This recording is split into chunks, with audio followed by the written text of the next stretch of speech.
प्यारे बच्चों, आप सभी का टीके जैकबोर्ड में बहुत बहुत स्वागत है। बच्चों, आज हम लोग सोशल साइंस देखने वाले हैं। हमारी जो है 12 तारीख को एग्ज़ाम होने वाली है, उसके बारे में आज हम लोग बात करने वाले हैं। बच्चों देखिए, क्वेश्चन नंबर 1 क्या दिया आपको।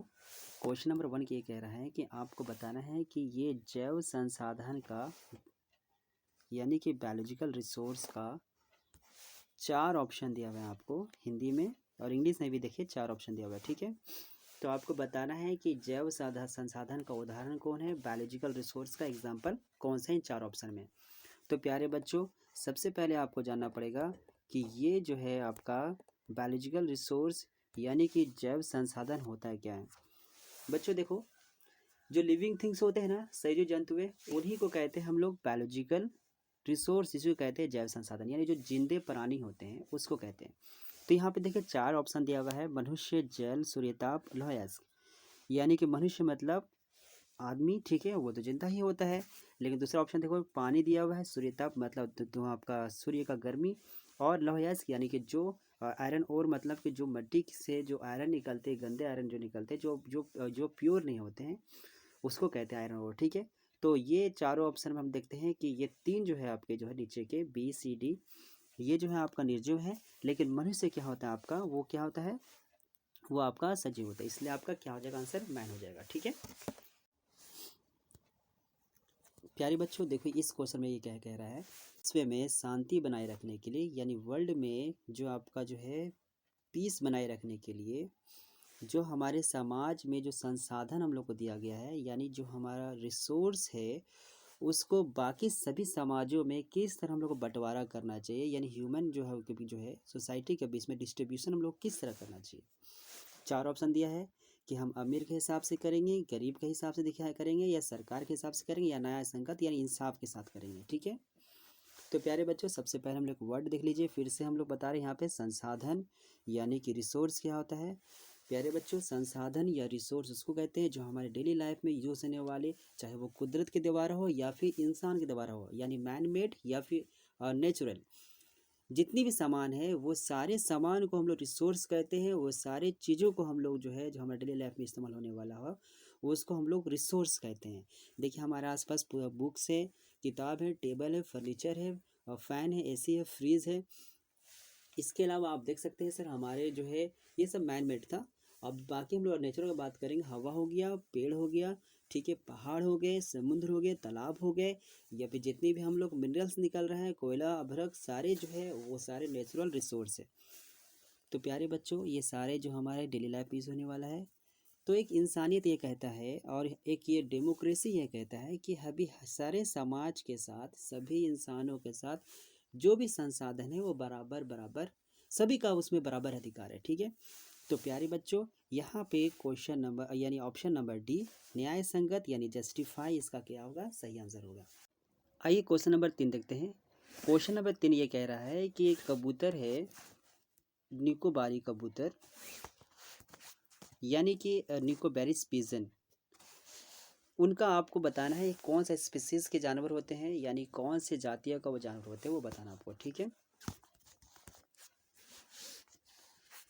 यहाँ पे बता दे बेटा आपको, इसका आंसर ये होगा कि ये स्थानिक जातीय के हैं, ये इंडेमिक स्पीसीज के हैं। इंडेमिक स्पीसीज के अंतर्गत वो जानवर होते हैं जो किसी खास क्षेत्र में पाए जाते हैं, कहीं और नहीं पाए जाते हैं।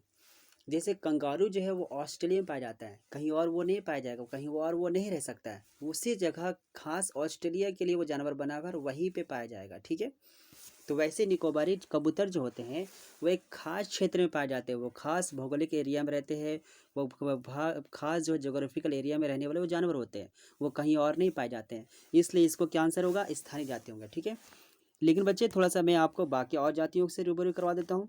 यहाँ पे आप देखिए कि सामान्य जाति यानी कि जनरल कास्ट, नॉर्मल जो जानवर होते हैं उसको कहते हैं। दुर्लभ जातियाँ, वैसे रेयर स्पीसीज उसको कहते हैं जो है जिनका अस्तित्व हमारे दुनिया में खतरा में है, जिनका संख्या बिल्कुल घट चुका है। ऑप्शन आपका लुप्त जातियाँ, जो दुनिया से जो है बिल्कुल ख़त्म हो चुकी है, उनको कहते हैं लुप्त जाति। क्वेश्चन नंबर 4 में आते हैं बच्चे लोग को। देखिए क्वेश्चन नंबर 4 ये कह रहा है कि जो नीचे जो आप 4 ऑप्शन दिए हुए हैं ए बी सी डी, ये आपस में कौन मैच नहीं कर रहा है। ठीक है, जैसा महानदी हीराकुंड परियोजना हो गया, ठीक है। टाँका जो है अंडरग्राउंड वाटर टैंक हो गया इंग्लिश में। आपका जो है अ, इल्तुतमिश हौज खास, ये है ऑप्शन नंबर सी। और option number D Ganga Bhakra Nangal परियोजना। ये आपस में चारों कौन मैच नहीं कर रहा है? तो बच्चों इसका ऑप्शन नंबर 4 जो है वो आपका सही आंसर होगा, जो आपस में मैच नहीं कर रहा। मैं इसके बारे में बताता हूँ। गंगा एक नदी है, ठीक है। और भाखड़ा नंगल परियोजना यानी भाखड़ा नंगल जो है एक डैम है। और गंगा में जो नदियां हैं बाबू, वो अलग अलग नदियां हैं जिनका नाम जैसे जैसे फारका डैम हो गया, टिहरी बांध हो गया, या भीमगोडा बांध हो गया, ये गंगा नदी में बने हुए डैम है। पर भाखड़ा नंगल जो डैम है वो सतलज नदी के ऊपर बना हुआ है, ठीक है। तो दोनों अलग अलग नदी है, ठीक है। गंगा नदी अलग है, सतलज नदी अलग है। सतलज नदी का पार्ट है आपका है भाखड़ा नंगल, और गंगा नदी जो है उसका डैम अलग अलग है, ठीक है। तो इसलिए ऑप्शन नंबर 4 जो है वो मैच नहीं कर रहा है, इसलिए ये आंसर जो है आपका सही होगा, ठीक है बच्चे। क्वेश्चन नंबर 5 की तरफ आते हैं बच्चे। इसमें बात ये कर रहा है कि रबी फसलों को यानी कि रबी क्रॉप्स को किस सीजन में, सीजन नाम बताना है, किस सीजन में बोया जाता है यानी लगाया जाता है।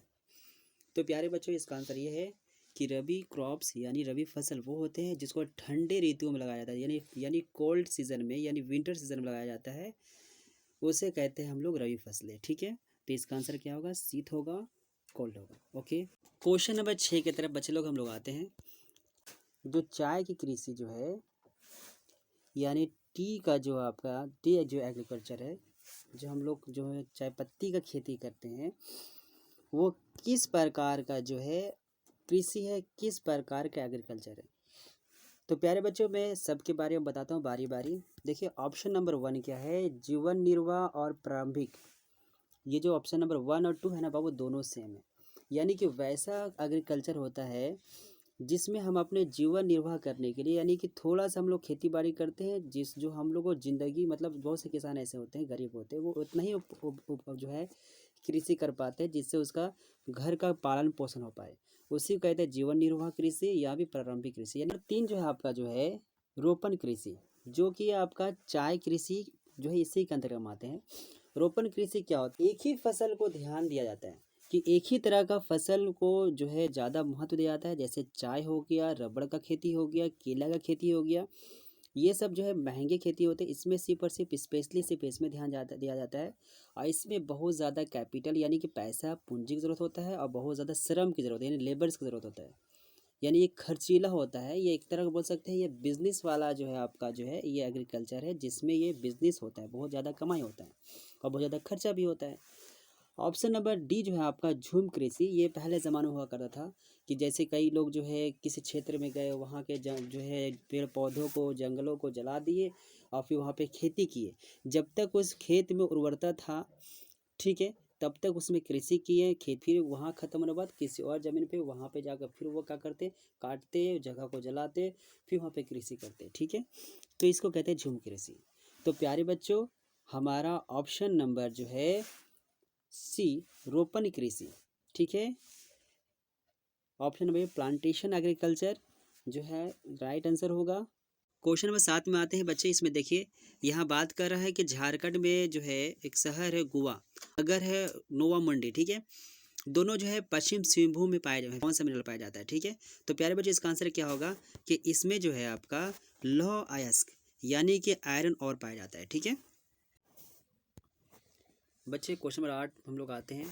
यहाँ पे स्पेशली पाइपलाइन का यहाँ पर जिक्र किया है कि पाइपलाइन से जो है क्या क्या चीज़ सप्लाई किया जा रहा है, ठीक है, चाहे घरों में हो चाहे फैक्ट्री में कहीं भी हो, ठीक है। तो बच्चे देखो आज जो है पाइपलाइन के द्वारा यानी ज़मीन में जो पाइप बिछाते हैं उनके द्वारा हर एक चीज़ यहाँ तक कि पानी, कच्चा तेल, पेट्रोल, गैस भी हमारे घरों तक यानी या फिर जो भी हमारा जो फैक्ट्री वगैरह होता है जहाँ पे हब बनता है वहाँ से फैक्ट्री से अगर ट्रांसपोर्ट करना हो तो पाइपलाइन के द्वारा जो है इसको सप्लाई किया जाता है ताकि आसानी से और जल्दी पहुँच पाए।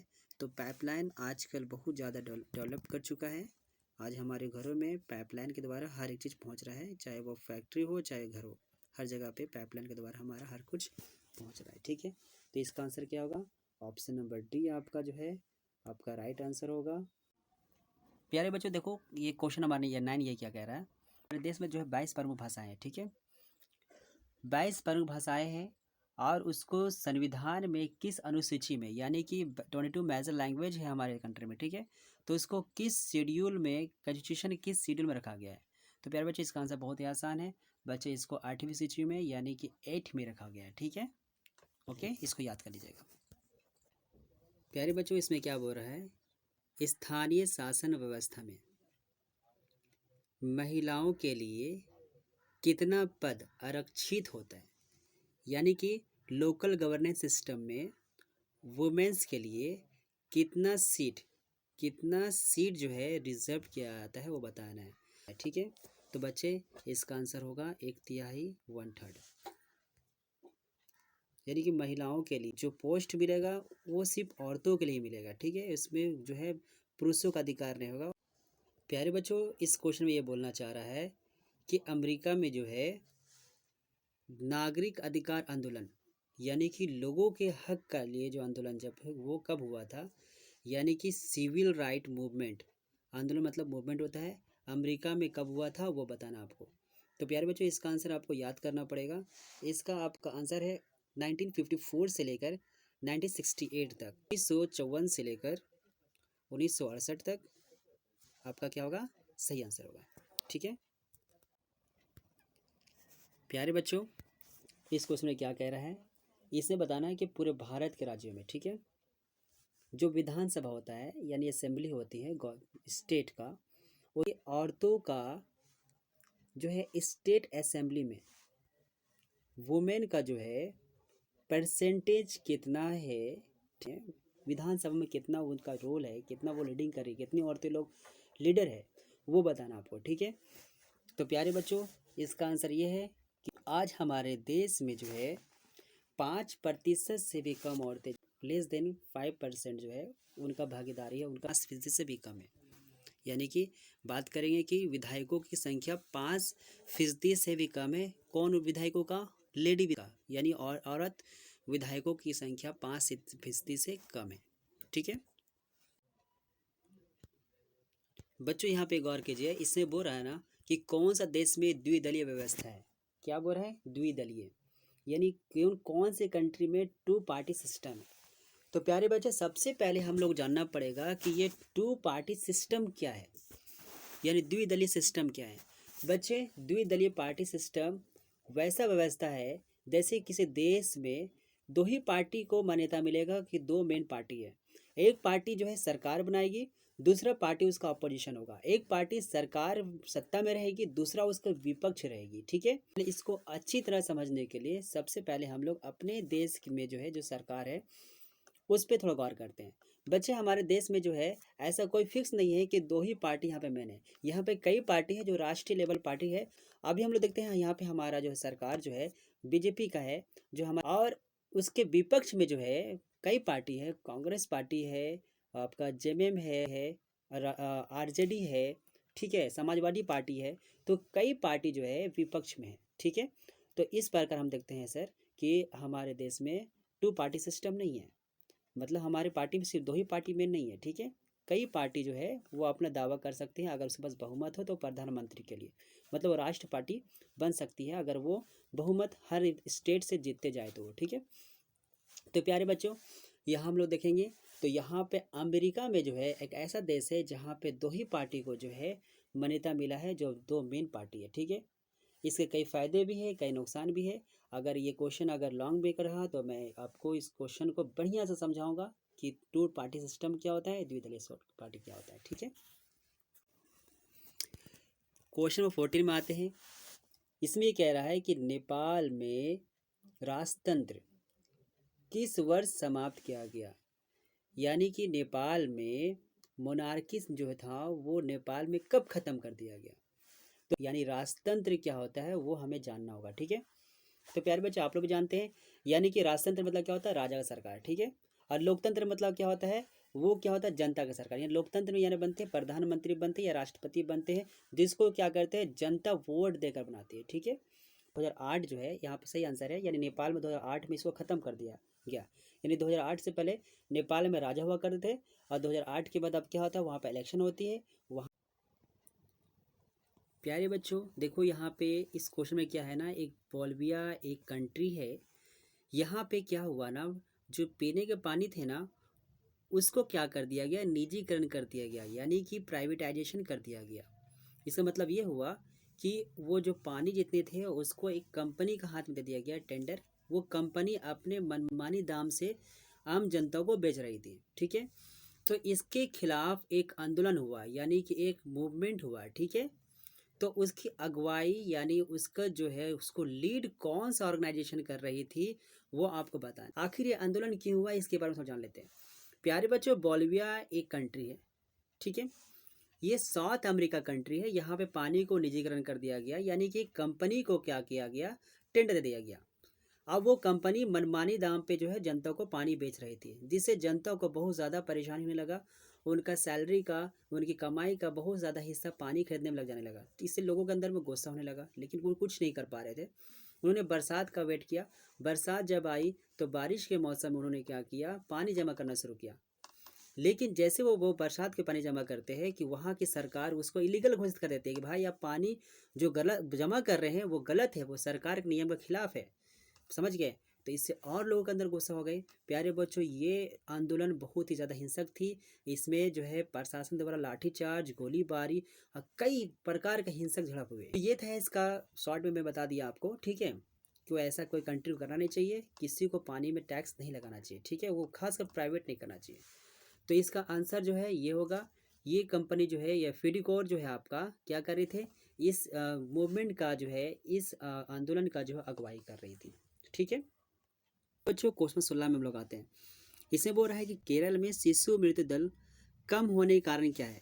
यानी केरल में जो है ना बच्चे जो है, न्यू बच्चे जो बॉर्न होते हैं वहाँ पे जन्म लेते हैं, वो ज़्यादा वहाँ पे मरते नहीं है, वहाँ पे बहुत बेहतर ढंग से होता है।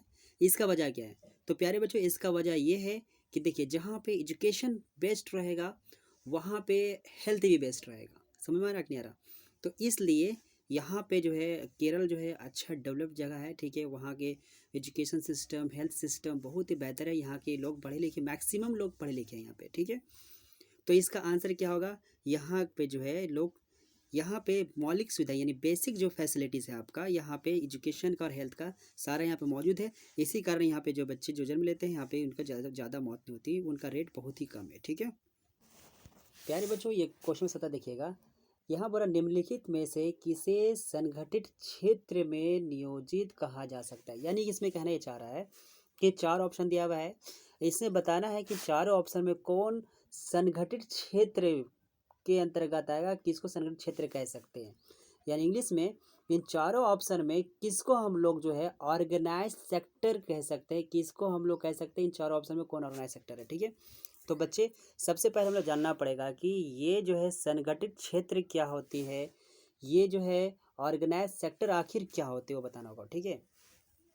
प्यारे बच्चे मैं बताता हूँ आपको, संगठित क्षेत्र या ऑर्गेनाइज सेक्टर के अंतर्गत वैसे व्यवसाय आते हैं, वैसे सेक्टर आते हैं जो सरकार से रजिस्टर होते हैं, ठीक है, और वो सरकार के गाइडलाइन को फॉलो भी करते हैं।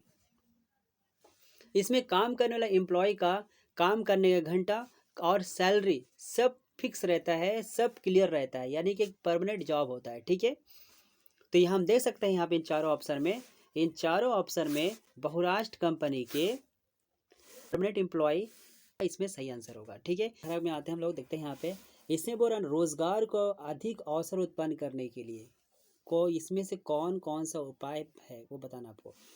यानी कि हम लोग को जो है एम्प्लॉयमेंट की जो है मोर अपॉर्चुनिटीज़, यानी कि ऐसा यहाँ पे चारों ऑप्शन में ये जो आपको दिए हुए, इसे बताना आपको 3 ऑप्शन में से कि इसमें से किस ऑप्शन से जो है आपका रोज़गार यानी कि एम्प्लॉयमेंट बढ़ेगी, ठीक है। तो प्यारे बच्चों हम देखते हैं यहाँ पे 4 ऑप्शन, 3 ऑप्शन सिंचाई हो गया, या फिर स्कूल खोलना हो गया, या फूड प्रोसेसिंग की नई कंपनी खोलना, या फिर जो है उसको बढ़ावा देना। ये सारे ऑप्शन से क्या होता है बच्चे, रोज़गार बढ़ती ही बढ़ती है, ठीक है। आपको बताना चाह रहे हैं सिंचाई सुविधा उपलब्ध करना, यानी कि आपका खेती बाड़ी से रिलेटिव है ये, कि बढ़िया से हम अगर सिंचाई करेंगे, पानी मतलब खेतों में जो है अच्छी तरह से हम लोग पानी को पहुँचाएँगे, क्योंकि हमें ज़्यादा हम लोग को जो है प्रॉफिट होगा, ज़्यादा से ज़्यादा फसल हम लोग उत्पादन कर सकते हैं, फार्मिंग हम लोग ज़्यादा होगा। तो ज़्यादा पैसा कमाएंगे किसान लोग। अधिक से अधिक विद्यालय और अस्पताल खोलेंगे तो क्या होगा, एजुकेशन भी बेस्ट होगा और हेल्थ भी बेस्ट होगा। समझ रख नहीं आ रहा, इससे भी क्या होगा, रोज़गार का ऑप्शन मिलेंगे कई लोगों को, कई टीचर बनेंगे, कई डॉक्टर बनेंगे, कई नर्स बनेंगे, तो उनको भी रोज़गार मिलेगा। आपका ऑप्शन नंबर 3 देखिए, खाद्य प्रसंस्करण की इकाई खोलना, यानी फूड के लिए जो है फूड प्रोसेसिंग यूनिट खोलना। सिंपल सी बात है, यहाँ पे कोई ऐसा यूनिट खुलेगा तो उसमें भी कई लोगों को रोज़गार मिलेगा। तो ये तीनों ऑप्शन जो है आपका सही है। इन तीनों ऑप्शन जो है आपका इज राइट आंसर होगा। ठीक है प्यारे बच्चों, question number 19 very easy question है। इससे बताना है आपको कि जो हमारे देश में जो नोट आता है तो वो कौन सी एजेंसी, भारत सरकार की कौन सी एजेंसी जो है करेंसी यानी कि नोट जो है वो हमें जो है जारी करती है। ठीक है, आपको बताना है। बहुत ही आसान क्वेश्चन है बच्चे, आप लोग सब जानते हैं। रिजर्व बैंक ऑफ इंडिया, भारतीय रिजर्व बैंक ऑफ इंडिया के द्वारा जो है ये जो है नोट्स वगैरह। प्यारे बच्चों देखिए, क्वेश्चन 20 की तरफ लोग आते हैं। देखिए, राम और श्याम दो छोटे किसान हैं। ठीक है, इन्होंने अलग अलग तरह से जो है 20,000 रुपये को क्या कर्ज लिया। राम ने जो ब्याज लिया है 1.5% ब्याज प्रति माह, यानी हर महीना वो जो है ब्याज देंगे वो। ठीक है, जो एक व्यापारी कर्ज लेते हैं। जबकि श्याम भी एक जो है कर्ज लेते हैं, वो एक बैंक से लेता है, वो प्रति वर्ष जो है 8% ब्याज देंगे। समझ में आ गया? इंग्लिश में बहुत ही आसान पे समझ में आ गया होगा बेटा आपको कि राम और श्याम दो स्मॉल फार्मर्स है, वो लोन लेते हैं सर डिफरेंट सोर्स से। राम जो है लोन लेता है वो बिजनेसमैन से लेते हैं, 1.5% पर annum से लेते हैं इंटरेस्ट से। वो श्याम जो है वो लोन लेते हैं, वो बैंक से लेते हैं, 8% पर annum से इंटरेस्ट लेते हैं वो। ठीक है, तो आपको बताना है कि सिंपल सी बात है, इसमें बताना है कौन ज़्यादा ब्याज दे रहा है। तो बेटा मैं बताना चाह रहा हूँ, ध्यान दीजिए। देखिए, हम लोग राम का देखते हैं। ठीक है, राम जो है 1.5% का दर से वह ब्याज ले रहे हैं। ठीक है, तो अगर एक महीना में वो ले रहे हैं 1.5, अगर हम इसको 12 से मल्टीप्लाई कर देंगे, ठीक है, तो हम देखते हैं कि वो 18% पर ईयर से वो क्या कर रहे हैं, इंटरेस्ट दे रहे हैं। ठीक है, और जबकि हम देख रहे हैं आपका श्याम जो है वो 8% ब्याज दे रहे हैं। ठीक है, और आपका जो है राम कितना दे रहे हैं सर, आपका राम दे रहे हैं हम लोग को 18%। तो सिंपल सी बात है कि राम का क्या होगा सर, ज़्यादा वो इंटरेस्ट दे रहे हैं। ठीक है, तो आपका राम जो ऑप्शन नंबर आपका जो है सी जो है, राम के हालात बहुत ज़्यादा ख़राब होगी क्योंकि वो ज़्यादा ब्याज दे रहे हैं। ठीक है प्यारे बच्चों, इस क्वेश्चन देखते हैं। इसमें बोल रहा है कि भारत सरकार के द्वारा आरटीआई कानून कब लागू की गई। राइट टू इन्फॉर्मेशन यानी आरटीआई जो है गवर्नमेंट ऑफ इंडिया के द्वारा कब लागू किया गया। तो प्यारे बच्चों, इसका आंसर तो बहुत ही आसान है, अक्टूबर 2005 को ये जो है लागू कर दिया गया था। लेकिन थोड़ा आरटीआई के बारे में आपको जानकारी देता हूँ। आरटीआई क्या है, एक ताकत है आम जनता के लिए। ये जो है भ्रष्टाचार को रोकने के लिए, करप्शन को रोकने के लिए बहुत बड़ा ताकत है। देखिए, आरटीआई के तहत आप जो है किसी भी सरकारी विभाग आरटीआई के अंदर, चाहे वो कोई गवर्नमेंट हो, सेंट्रल गवर्नमेंट हो या फिर स्टेट गवर्नमेंट हो, प्रधानमंत्री, कोई भी विभाग हो, बैंक हो, स्कूल हो, हॉस्पिटल हो, कहीं भी आप देखें गलत हो रहा है तो आप आरटीआई के तहत जो है उस पर एक्शन ले सकते हैं। नागरिकों को सशक्त बनाने के लिए सरकार का काम को जो है पारदर्शिता और वो जवाबदेही सरकार बने, इसके लिए जो है वो ताकत देता है, ये करप्शन को कंट्रोल करता है। ठीक है, और ये असल में देखिए लोकतंत्र को ये कामयाब बनाता है कि आरटीआई वो पावर है कि सभी को जवाब देना पड़ेगा। कोई भी किसी प्रकार का अगर काम कर रहे हैं और आम जनता को किसी प्रकार लग रहा है, एक छोटा सा आम आदमी भी अगर आरटीआई फाइल करता है तो उसको उसका जवाब मिलता है, उसको हक मिलता है, चाहे वो प्रधानमंत्री के खिलाफ करे, चाहे वो मुख्यमंत्री किसी के ऊपर करे, तो उसको जो है कानूनी कार्रवाई के तहत आरटीआई के तहत वो आता है। और उसके अलावा आप ये भी जान लीजिए, आरटीआई के अंतर्गत कोई भी सरकारी गोपनीय चीज़ वो इसके अंतर्गत नहीं आता है। जो गोपनीय है उसको वो जो आरटीआई के अधीन में नहीं आता है। क्वेश्चन नंबर 22 में लोग देखते हैं।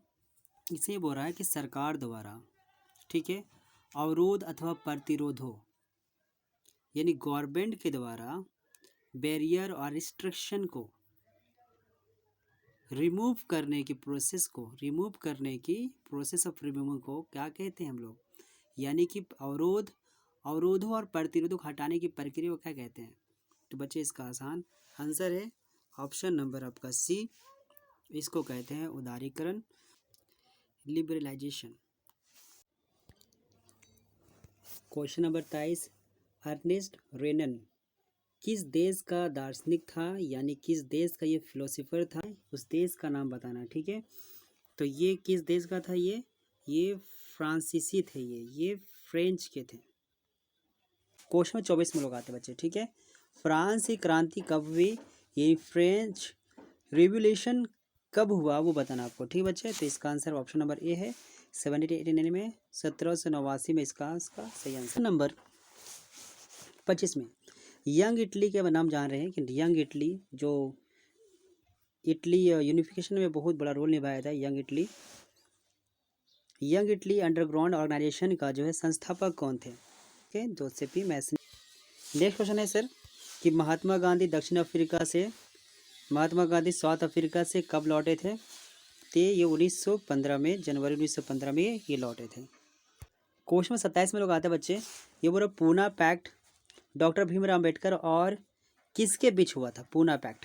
ठीक है, वो बताना पूना पैक्ट किनके बीच में जो है आपका हुआ था। तो इनका आंसर क्या होगा आपका सर, पूना पैक्ट महात्मा गांधी और डॉक्टर भीमराव अम्बेडकर के बीच के ये हुआ था। क्वेश्चन 28 में आते बच्चे लोग, यहाँ बोल रहा है कि रिंडरपेस्ट एक बीमारी है, सबको पता है आपको। रिंडरपेस्ट एक पशु रोग है, यानी कि एक जानवरों का बीमारी है। ये किस देश में फैला था, तो ये बच्चे किस देश में फैला था, ये फैला था अफ्रीका में। कहाँ पे था, ये अफ्रीका में। ऑप्शन नंबर बी आपका राइट आंसर होगा। प्यारे बच्चों,